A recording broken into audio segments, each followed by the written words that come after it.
नमस्ते, मैं हूं आपके साथ दिव्यांश शर्मा। मुद्दा तो है में आज बात होगी सड़क पर उतरे उन लोगों की जो अपने हक की मांग कर रहे हैं। एक तरफ जहां नीट की परीक्षा देने वाला छात्र खुद को ठगा हुआ महसूस कर रहा है, वहीं दूसरी ओर भोपाल में नर्सिंग छात्रों का गुस्सा फूट पड़ा है क्योंकि उनकी ओर से दी गई परीक्षा का 2 साल के बाद भी रिजल्ट क्यों नहीं आया है। सवाल उनकी ओर से सड़कों पर उतरकर पूछा जा रहा है। चयनित शिक्षक भी सड़कों पर उतरकर पद बढ़ाने की मांग कर रहे हैं, अपनी आवाज बुलंद कर रहे हैं। आखिर कब तक अपने हक के लिए सड़कों पर उतरना होगा, ये सवाल सिस्टम से पूछ रहे हैं। कब तक इसी तरीके को अपनाना होगा? मुद्दा तो है में आज बात इन्हीं मुद्दों पर।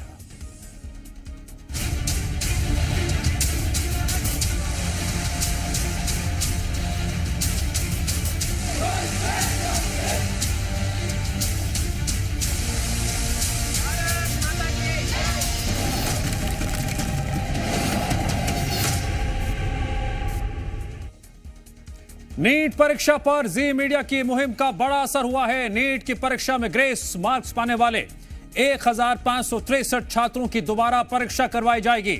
सुप्रीम कोर्ट में सुनवाई के दौरान एनटीए ने बताया कि ग्रेस पाने वाले छात्र दोबारा परीक्षा दे सकते हैं। वहीं अगर वो परीक्षा में शामिल नहीं होते हैं तो उनके ग्रेस मार्क्स काटकर स्कोर कार्ड जारी किया जाएगा।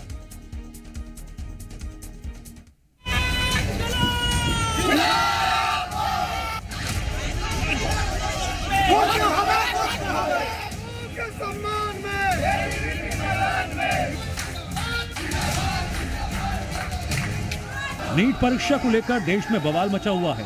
जहां नीट यूजी पेपर लीक और नीट रिजल्ट 2024 के कई मामले कोर्ट में चल रहे हैं, वहीं देश में बड़ी संख्या में बच्चे, अभिभावक और कोचिंग इंस्टीट्यूट सड़कों पर उतरकर अपना विरोध प्रदर्शन कर रहे हैं। हर कोई नीट परीक्षा के दोबारा आयोजित करने की मांग कर रहा है और इस बीच नीट पेपर को लेकर बड़ी खबर सामने आई। नीट परीक्षा को लेकर सुप्रीम कोर्ट में काउंसलिंग पर रोक लगाने से इनकार कर दिया। वहीं एनटीए ने नीट में ग्रेस मार्क्स वाले छात्रों को दोबारा परीक्षा देने का विकल्प दिया। इसके साथ ही सुप्रीम कोर्ट ने सुनवाई करते हुए परीक्षा रद्द करने से इनकार कर दिया। कोर्ट ने कहा, परीक्षा रद्द हुई तो दिक्कतें होंगी, सभी को दोबारा मौका नहीं मिल सकता।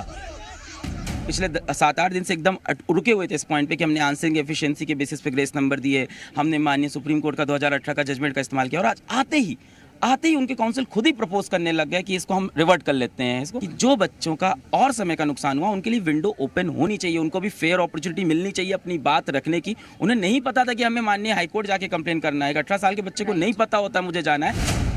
वहीं धर्मेंद्र प्रधान ने कहा, परीक्षा में कोई भ्रष्टाचार नहीं हुआ और जो घटना हुई है उसके दोषियों को सजा मिलेगी। सुप्रीम कोर्ट के एक बहुत स्पष्टता के साथ ऑर्डर आई है, उसको मैं स्वागत भी करता हूं। शायद उसके बाद नीट को लेके जो एक संशय और शंका सामने आई थी वो आज समाप्त हो रही है। कुछ और विषय ध्यान में आई है, सरकार गंभीरता से उस विषय को ध्यान पे लिया है।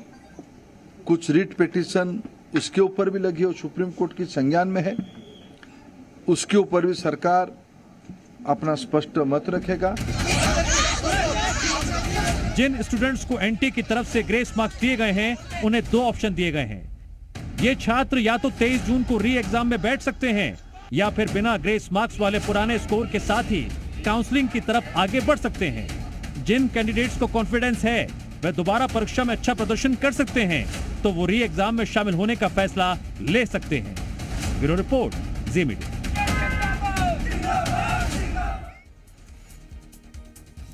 अब आपको बताते हैं कि एनटीए ने क्या कुछ फैसला लिया है। 1563 छात्रों की दोबारा परीक्षा होगी। ग्रेस मार्क्स वाले छात्रों की यह परीक्षा होगी। 23 जून को परीक्षा होगी। 30 जून तक नतीजे आ जाएंगे। छात्र चाहें तो परीक्षा छोड़ भी सकते हैं। 1563 छात्रों का नया रिजल्ट जारी होगा। मुद्दा तो है और इस मुद्दे पर चर्चा करने के लिए, जानकारी देने के लिए 2 सहयोगी जुड़ रहे हैं। दिल्ली में वरुण भसीन मौजूद हैं तो वहीं ग्वालियर में करतार मौजूद हैं। सबसे पहले बात करेंगे वरुण से। वरुण, आज नीट परीक्षा को लेकर एनटीए का जो प्रस्ताव है वो देश भर में चर्चाओं में है क्योंकि ग्रेस मार्क्स ये भी एक विवाद का केंद्र बिंदु रहा है। प्रस्ताव आने के बाद, केंद्र सरकार का पक्ष आने के बाद छात्रों में क्या माहौल है? जी बिल्कुल, देखिए सुप्रीम कोर्ट में आज 3 याचिकाओं पर इस वक्त सुनवाई हुई, जिसमें सबसे पहले जो सवाल था वो था कि ग्रेस मार्क्स मिले तो कैसे मिले और किस तरह से, क्या फॉर्मूले के तहत मिले। दूसरी ये मांग थी कि काउंसलिंग से पहले इस वक्त जो रिजल्ट है उसके ऊपर पूरी बातचीत हो, रिजल्ट आए। और तीसरी ये थी कि पूरी परीक्षा को ही इस वक्त रोककर एक बार वापस से एग्जाम कराया जाए। इन्हीं तीनों पर इस वक्त सुनवाई करते हुए सुप्रीम कोर्ट ने साफ तौर पर अब कहा कि आप लोग जवाब दीजिए। तो एनटीए साफ तौर पर जवाब देता है कि जी 1563 बच्चों का इस वक्त समय बर्बाद हुआ था और उसके चलते उन्होंने ग्रेस मार्क्स दिए थे, लेकिन अब हम सोच रहे हैं कि अब इसको हटा देते हैं, अब हम ग्रेस मार्क्स नहीं देंगे और इन बच्चों से वापस से परीक्षा ले लेते हैं। तो जिन बच्चों का समय वेस्ट हुआ और ग्रेस मार्क्स मिले, उनको अब वापस से परीक्षा देने का मौका मिल रहा है, या फिर उन्हें वो ग्रेस मार्क्स जो मिले हैं वो बिना जोड़े नया स्कोर कार्ड सामने आएगा। लेकिन ये बात सिर्फ 1563 बच्चों तक जुड़ गई। देखिए, बच्चों से जब हमने बातचीत की, माता पिताओं से बातचीत की, तो इस नीट की परीक्षा की तैयारी नंबरों के लिए नहीं, रैंकिंग के लिए होती है, जिस कारण से 1563 बच्चों के कारण वो जो रैंकिंग में इतना बड़ा बदलाव हुआ है, उस चीज को लेकर डिमांड थी बाकी बच्चों की, और वो इस वक्त रोष में है। अभी माननीय सुप्रीम कोर्ट ने जो कुछ बताया, जिसको लेकर आज जो कहा गया है कि 1563 की हुई, उनका ये कहना है कि अब 690 मार्क्स लाने वाला बच्चे की रैंक में कोई प्रभाव नहीं पड़ेगा। क्योंकि अगर वो बच्चे जो हमारे जो दर्शक हैं उनको मैं समझा दूं कि इन 1563 के अलावा जितने भी नीट देने वाले छात्र हैं, उनके स्कोर कार्ड में, उनकी रैंक में, उनके नंबर में किसी भी तरह का कोई बदलाव नहीं आएगा। उन्हीं चीजों के साथ उन्हें काउंसलिंग में बैठना पड़ेगा। और यही रोष इस वक्त उन बच्चों में है कि आखिरकार उनको जब लीक की बात होती है तो लीक की बात को साफ होने से पहले सरकार कैसे कह सकती है कि हम काउंसलिंग करवाएंगे। यही वजह है कि प्रदर्शन की तस्वीरें लगातार कई शहरों से सामने आ रही हैं। सीधे रुख करते हैं ग्वालियर का। करतार, आज ग्वालियर में तस्वीरें सामने आई जहां पर छात्रों ने प्रदर्शन भी किया। ग्रेस मार्क्स का विवाद, इसको लेकर जो एनटीए का प्रस्ताव सामने आया है, उसके बाद छात्र क्या चर्चा कर रहे हैं और इस बार रिजल्ट में जो इत्तेफाक हुए हैं जो पहले कभी नहीं हुए थे, यही वजह है कि विवाद लगातार बढ़ रहा है। सवाल एनटीए से पूछे जा रहे हैं, क्या वहां पर यह मुद्दा और गर्मा रहा है ग्वालियर में? बिल्कुल दिव्यांश, जिस तरीके से एनडीए द्वारा जो परीक्षाएं आयोजित की गई तो विवादों के घेरे में आ गई। लगातार जो बच्चे हैं वो परेशान दिखाई दे रहे हैं, जो पेरेंट्स हैं वो परेशान हैं, क्योंकि वो समझ नहीं पा रहे कि आखिर इसमें क्या फैसला होगा, क्या निर्णय होगा। हालांकि 1563 जो बच्चे हैं जिनको ग्रेस मार्क्स मिले थे, उनके लिए माननीय सुप्रीम कोर्ट का फैसला आ गया कि उनको री एग्जाम देना होगा और बाद में उनका रिजल्ट है वो 30 जून को घोषित होगा। तो उनका रिजल्ट तो घोषित हो जाएगा, हालांकि इससे जो मेरिट है उसमें परिवर्तन आएगा। काफी जो बच्चे हैं उनकी जो मेरिट नीचे आ रही थी वो ऊपर चली जाएगी, क्योंकि एक एक मार्क्स का फर्क है वो देखने को मिलता है। एक मार्क्स के बाद में कई सैकड़ों हजारों की जो मेरिट है उसमें अंतर आ जाता है। ग्वालियर में लगातार बच्चे हैं वो प्रदर्शन कर रहे हैं। यहाँ पर हमारे साथ कुछ स्टूडेंट्स हैं जिन्होंने नीट क्वालिफाइड किया है, उनसे बात करेंगे। बेटा, क्या नाम है आपका? आपने तो अभी क्या मन में चल रहा है, क्या कितनी दुविधा में है आप? जैसे इस बार मेरे 685 मार्क्स आए तो मेरी रैंक बनी 6852, जबकि पिछले लास्ट ईयर्स में ऐसा होता था इतने मार्क्स पे 1000 या 1100 रैंक कुछ बनती थी। तो कहीं ना कहीं कुछ गड़बड़ तो हुई है, ये सबको लग रहा है, इसलिए सारे बच्चे टेंशन में है। बट अब इस टेंशन के माहौल में बच्चे दो चाहते हैं, कुछ बच्चे चाहते हैं रीवैल्यूएशन हो जाए, कुछ बच्चे चाह रहे हैं सबके लिए रीनीट हो जाए। बट जो मेरे जैसे बच्चे हैं जिन्होंने बहुत ज्यादा कड़ी मेहनत के बाद 685 जैसे नंबर हासिल किए हैं, तो वो बच्चे, जैसे अभी 1.5 महीना हो गया है पेपर को हुए, तो हम लोग भूलने लगे हैं उस चीज को। तो हम लोग नहीं चाहेंगे, क्योंकि हमने बहुत ज्यादा मेहनत के बाद जो ये अंक प्राप्त किए हैं, तो मैं नहीं चाहूंगी कि सबके लिए हो।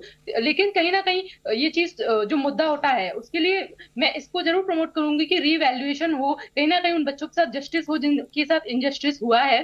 करतार, इस खबर का एक और पहलू है, एक और मुद्दा है जिसको लेकर मैं एक बार फिर से वरुण का रुख करूंगा। वरुण, एक तरफ सुप्रीम कोर्ट में लड़ाई लड़ी जा रही है, लगता है वरुण तक हमारी आवाज पहुंच नहीं पा रही है तकनीकी खराबी के चलते। एक बार फिर से हम करतार का रुख करते हैं। करतार, आप छात्रों से बातचीत जारी रखिए। बिल्कुल दिव्यांश, मेरे साथ दूसरी छात्रा है, उसने भी नीट क्वालिफाइड किया, उससे बात करेंगे। बेटा, क्या नाम है आपका?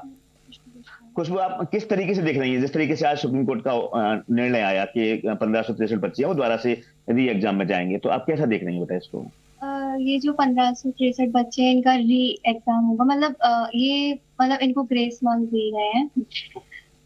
मतलब जो बच्चों ने नई कंप्लेंट की थी उनका तो इसमें बहुत ज्यादा मतलब अनफेयर होगा उनके साथ। मतलब उनको तो पता ही नहीं था कि ऐसा कुछ टाइम लॉस होगा तो कंप्लेन करनी है, उनके लिए बहुत अनफेयर होगा। और अगर ये जो दोबारा एग्जाम हो रहा है उससे मतलब जिन बच्चों का सिलेक्शन हो रहा है उनको ये तो फायदा होगा, मतलब रैंक उनकी ऊपर चली जाएगी। और रीनीट तो मतलब सभी बच्चों का रीनीट तो नहीं होना चाहिए, क्योंकि हम 1 महीने हो गया पेपर दिए और हम अब भूलते जा रहे हैं, क्योंकि जो पढ़ा था अब दोबारा पढ़ना बहुत मुश्किल होता है। दोबारा वो नीट उसी चीज को। आपने कभी सोचा कि इस तरीके से जो नीट एग्जाम हो रहा है उसमें इस तरीके से चीजें निकल के आएंगी, इतना विवाद होगा? नहीं, अभी तक इतना गड़बड़ी नहीं हुई है। इस बार बहुत ज्यादा ही गड़बड़ी हो गई है। मतलब ये तो बताया ही नहीं था कि ग्रेस मार्क्स का कुछ भी है, और पेपर लीक हो गया था। मतलब एक रात पहले पेपर बच्चों को दे दिए गए थे, उनको मतलब आंसर हटा दिए गए थे और वो दिया है। तो इस तरह की गड़बड़ी इस तरह। देखिए दिव्यांश, बच्चों के सामने तमाम तरह की जो बातें निकल के आई। एक तो पेपर लीक हुआ, उसके बाद में ये जो 720 मार्क्स, इतने बड़ी संख्या में बच्चे हैं, 60 बच्चे, उन बच्चों के आ जाते हैं। तो कहीं ना कहीं ये पूरा जो विवाद है वो एनटीए विवादों की घेरे में रही है। बच्चे और पेरेंट्स पूरे देश भर में जिस तरीके से आंदोलन और लोग सड़कों पर नीट उतर आए हैं, रिजल्ट तो का कहीं ना कहीं इम्पैक्ट इतने बड़े स्तर पर क्यों पड़ रहा है? क्योंकि इस बार इतने सारे, जी हां, मैं फिर दोहरा रहा हूं, इतने सारे इत्तेफाक हुए हैं जो पहले कभी नहीं देखे गए थे। विरोध लगातार बढ़ रहा है। करतार जानकारी के लिए शुक्रिया। एक तरफ जहां नीट की परीक्षा को लेकर हजारों छात्र परेशान नजर आ रहे हैं, दूसरी ओर मध्य प्रदेश से आई जरा इन दो तस्वीरों को भी देखिए। ये तस्वीरें देखना बहुत जरूरी है आपके लिए। तस्वीरें देखिए आप, ये दोनों जो तस्वीर आपको दिखाई दे रही हैं प्रदेश की राजधानी भोपाल की हैं। पहली तस्वीर नर्सिंग छात्रों की है जो कि समय पर अपने एग्जाम का रिजल्ट नहीं जारी होने से परेशान नजर आ रहे हैं, खुद को बेबस और लाचार समझ रहे हैं। यही वजह सड़कों पर आ गए हैं। अब हैरानी की बात तो यह है कि छात्रों ने 2 साल पहले एग्जाम दिए थे और उसके नतीजे अब तक क्यों नहीं आए हैं, यह सवाल वो सिस्टम से पूछ रहे हैं, अपनी एड़ियां सड़कों पर रगड़ रहे हैं। इसके कारण छात्रों को दूसरे किसी कॉलेज में भी एडमिशन नहीं मिल रहा है, अपना भविष्य अधर में लटका नजर आ रहा है। छात्रों ने 2022-23 में परीक्षा दी थी जिसके नतीजे का उन्हें अब तक इंतजार है। इंतजार कितना लंबा होगा? और अब आपको दूसरी तस्वीर के बारे में भी बता देते हैं, जहां पद वृद्धि को लेकर चयनित शिक्षक प्रदर्शन कर रहे हैं। शिक्षकों ने बीजेपी कार्यालय के बाहर बाकायदा प्रदर्शन किया। शिक्षकों का कहना है लंबे समय से पद खाली पड़े हैं, बावजूद इसके उनकी इस मांग की ओर क्यों ध्यान नहीं दिया जा रहा है? हम लोगों ने एमपीपीएनएसटी का एग्जाम दिया था, 2022 का एग्जाम था, 2023 में 7 से 9 जुलाई को हो गया था, पर अभी तक रिजल्ट जारी नहीं किया गया है, जबकि 11 महीने हो चुके हैं। और सर हम लोग पहले भी डीएचएस आ चुके हैं, एसबी आ चुके हैं, पर कोई भी रिस्पॉन्सिबिलिटी नहीं ले रहा है रिजल्ट जारी करने के लिए। 80,000 से ज्यादा पद खाली पड़े हैं वर्ग 1 के मध्य प्रदेश में, और फिर भी हमारी पदवृद्धि नहीं की जा रही, और सिर्फ 4,000 पदों पे भर्ती करवाई जाए। हम चाहते हैं 20,000 पदों पर पदवृद्धि, क्योंकि हम 85 नंबर लाने के बाद भी कायम है वेटिंग में। उन्होंने चयन परीक्षा पास की है, आपने उन्हें वेटिंग में डाला है। उन्हें वेटिंग में क्यों डाला है? आप उनको पोस्ट दीजिए, आप उनको स्कूल भेजिए, ताकि बच्चों की शिक्षा व्यवस्था अच्छी हो। खबर पर और अधिक जानकारी विश्लेषण करने के लिए हमारे साथ जुड़ रहे हैं लाइव जी मीडिया संवाददाता प्रमोद शर्मा भोपाल से। प्रमोद, मुद्दा तो है, क्योंकि 2 तस्वीरें हमने देखी किस तरह से भोपाल की सड़कों पर चयनित छात्र हों, माफ कीजिएगा शिक्षक हों या फिर छात्र हों नर्सिंग के, वो अपनी मांग को लेकर आवाज बुलंद कर रहे हैं, लेकिन क्या उनकी आवाज को सुना जा रहा है?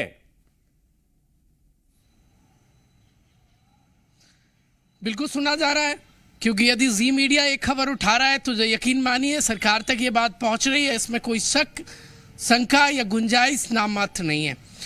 देखिए, दरअसल ये चयनित शिक्षक हैं और शिक्षक वर्ग 1 के जो एग्ज़ाम इन्होंने दिया था और क्वालिफाइड है। अब दरअसल इनको ये डर सता रहा है कि जिन पदों पर भर्ती हो रही है उन पर इनका चयन नहीं हो पाएगा, ये वेटिंग में पड़े रहेंगे, और इसीलिए ये पद बढ़ाने की मांग कर रहे हैं। लेकिन ये एक प्रोसेस है, आपको ये बात समझना होगा कि किसी भी देखिए परीक्षा के लिए मान लीजिए कि 2023 में 7-8 हज़ार के आसपास का शिक्षक वर्ग 1 की एक वैकेंसी निकाली गई, उस पर एग्ज़ाम हुए अगस्त 2023 के आसपास, और फिर जो जिन्होंने एग्ज़ाम निकाला अब उनको जॉब देने के लिए दस्तावेज चयन और पोर्टल और चॉइस फिलिंग की डेट आ गई है, कौन कौन से स्कूल और उन्हें चिन्हित करने हैं। अब जब उन्हीं पदों पर भर्ती हो रही है तो अचानक से बीच में से कैसे पद बढ़ सकते हैं? ये तो मध्य प्रदेश में इस तरीके की मांग है और प्रदर्शन परंपरा जैसे बन गए हैं। जिसका काम नहीं बनता वो प्रदर्शन पर आमदा हो जाता है। हालांकि इनका अधिकार है सबका बोलने का, क्योंकि अब इन्हें भी अपने भविष्य का डर सता रहा है। खैर, अब ये बात सरकार को तक हम पहुंचा रहे हैं और अब सरकार को फैसला लेना है कि आखिरकार वो क्या फैसला लेती है। लेकिन ये बात सही है कि जो विज्ञापन निकाला गया था वो 7,000-8,000 के आसपास पदों पर था, जिस पर क्वालिफाइड जो है और जो वेटिंग में है उनको डर सता रहा है, इसीलिए वो 20,000 से ज़्यादा पद जो है उन पर और भर्ती करने की मांग कर रहे हैं। अब सरकार को इनके भविष्य को ध्यान में रखते हुए फैसला लेना होगा। लेकिन दूसरी तरफ मध्य प्रदेश में आप देखेंगे तो इस समय जो मौसम है वो न तो गर्मी का है और न बरसात का, बीच का है। और ऐसे ही एमपी में एक अलग मौसम चल रहा है, ट्रेंड चल रहा है, वो प्रदर्शन का चल रहा है। आप देखेंगे तो नर्सिंग घोटाले को लेकर प्रदर्शन हो रहा है, नीट को लेकर प्रदर्शन हो रहे थे, और एक अलग से चिपको आंदोलन चल रहा है भोपाल में। तीसरा आंदोलन चल रहा है कि कृषि विभाग, सहकारी विभाग में जो भर्तियों पर रोक लगी हुई है, जो चयनित हैं वो प्रदर्शन कर रहे हैं, और अब चयनित शिक्षक प्रदर्शन कर रहे हैं। तो प्रदर्शन की बाहर सी आ गई है। और चुनाव जैसे खत्म हुए वैसे जो लोग हैं वो या तो इलेक्शन से पहले प्रदर्शन करते हैं ताकि प्रेशर बिल्टअप करवाया जाए और अपनी मांगों को पूरा कराया जाए। और अब ये आप देखेंगे तो कोई अल्टीमेटम दे रहा है संविदा बिजली कर्मचारी इलेक्शन के बाद, आफ्टर इलेक्शन। और ये जो चयनित है इन्होंने मोर्चा खोल दिया, कहा है कि इनके भविष्य को ध्यान में रखते हुए सरकार पद बढ़ाए। खैर अब सरकार क्या फैसला लेती है वो आने वाला समय बताएगा, लेकिन फिलहाल तो सूरज ढल रहा है और क्या पद बढ़ाकर इनके भविष्य का सूरज उगेगा ये सरकार को फैसला लेना है। लेकिन प्रदर्शन वाला दौर मध्य प्रदेश में खूब देखा जा रहा है और उसमें सियासत भी दिव्यांश खूब हो रही है। बीजेपी कांग्रेस पार्टी आमने सामने। कांग्रेस पार्टी ने आरोप लगाया कि मध्य प्रदेश और केंद्र की सरकार ना तो युवाओं पर ध्यान दे रही है और ना दूसरे वर्गों पर ध्यान दे रही है, हर वर्ग परेशान है। बीजेपी ने कहा है कि ये जो प्रदर्शन कर रहे हैं दरअसल ये कांग्रेस पार्टी का प्रोपगंडा है। कांग्रेस पार्टी इन्हें भड़का कर अपनी सियासी रोटियां सेक रही है। कौन रोटियां सेक रहा है, कौन नहीं सेक रहा है, सरकार कितनी सुन रही है, और यदि प्रदर्शन हो रहे हैं तो आप मान लीजिए कि नाराजगी है वर्ग में और मांगों को लेकर वो मुखर है। दिव्यांश बिल्कुल जी, मध्य प्रदेश छत्तीसगढ़ अपनी जिम्मेदारी निभाते हुए एक ब्रिज का काम कर रहा है। मांगे भी हैं, प्रदर्शन भी हैं, और इन मांगों के तहत हमारे साथ एक अभ्यर्थी शिक्षक मनोज डंडोतिया जुड़ गए हैं। और मैं चाहूंगा मनोज डंडोतिया से प्रमोद आप सवाल पूछें, क्योंकि आपने ग्राउंड पर रहते हुए इन अभ्यर्थी शिक्षकों के प्रदर्शन को देखा भी है, समझा भी है। मनोज आप मुझे सुन पा रहे हैं? हाँ बिल्कुल सुन पा रहा हूं सर। ये जो प्रदर्शन है ये मांग क्या है? क्योंकि शिक्षक वर्ग एक के लिए तो ऑलरेडी देखेंगे तो तारीखों का ऐलान कर दिया है लोक शिक्षण संचालनालय ने। अब ये जो चयनित शिक्षक हैं एक बार क्लैरिटी से बताइए ताकि सरकार तक ये बात पहुंच सके कि ये क्या ये वेटिंग में वो लोग पद बढ़ाने की मांग कर रहे हैं? सर जो आज का जो आंदोलन है, जो आंदोलन किया गया था, उनकी जो मेन मांग थी वो पदवृद्धि की मांग थी शिक्षक भर्ती में। सर क्या हुआ, 2 परीक्षाएं देने के बाद अच्छे नंबर लेके आने के बाद बहुत सारे कैंडिडेट वेटिंग में हैं क्योंकि पोस्ट कम हैं और हम पोस्ट बढ़ाने की मांग कर रहे हैं जिससे ज़्यादा से ज़्यादा वेटिंग शिक्षकों को नियुक्ति मिल सके। और सरकारी स्कूलों में जो इतने सारे पद खाली पड़े हैं, सरकार मध्य प्रदेश सरकार अभी अतिथियों की वैकेंसी निकाल रही है और अतिथि भरे जा रहे हैं मध्य प्रदेश में, तो क्या है नियमित शिक्षकों की भर्ती नहीं की जा सकती क्या? मेरा ये सवाल मध्य प्रदेश सरकार के शिक्षा मंत्री जी क्या ऐसा पॉसिबल क्या मनोज क्या ये पॉसिबल है कि इससे पहले विज्ञापन एक फिक्स पदों के लिए निकाला गया हो और बीच में फिर पद बढ़ाए गए हों? ऐसा पहले कभी हुआ है? नहीं, पहले ऐसे 2018 में भी हो चुका है और प्लस जो हमारे नोटिफिकेशन है उसमें लिखा है कि हम पद बढ़ा सकते हैं। और हमारी यही मांग है कि मध्य प्रदेश की शिक्षा व्यवस्था किस तरीके से अच्छी होनी चाहिए कि नियमित शिक्षकों के ज्वाइनिंग करने के बाद अच्छी होगी कि अतिथि। हाँ जी मनोज भाई, सवाल एक ये भी है कि जो प्रदर्शन की तस्वीरें आज हमने देखी, क्या इस प्रदर्शन की जो भूमिका है वो पहले से तय थी या कुछ दिन पहले भूमिका तय की गई थी? बीच में क्या कोई बातचीत की गई थी? क्या कोई आपको सिग्नल मिला था? अचानक से क्यों ये प्रदर्शन एकदम से सामने आया? नहीं सर, अचानक नहीं, हम एक लंबे समय से मांग कर रहे हैं। 1 साल से ज़्यादा समय हो गया हमें मांग करते हुए और हमारे पास बीजेपी के 20 विधायकों का समर्थन भी है जो हमारी मांग से समर्थन करते हैं। और अब क्या प्रक्रिया स्टार्ट होने वाली है लेकिन हमारे पद नहीं बढ़ाए गए, इसलिए हमें ये मजबूरन आंदोलन करना पड़ा है। ठीक है, प्रमोद शर्मा, जानकारी के लिए आपका शुक्रिया। और मनोज डंडोतिया जीएमपीसीजी से मुद्दा तो है के जरिए इस मंच पर अपनी बात रखने के लिए आपका भी शुक्रिया। मुद्दा तो है, वो मुद्दा जो आपके बीच से ही सामने आता है, वो मुद्दा जिससे आपका सरोकार है। लगातार हम जी मध्य प्रदेश छत्तीसगढ़ पर यूं ही उठाते रहेंगे।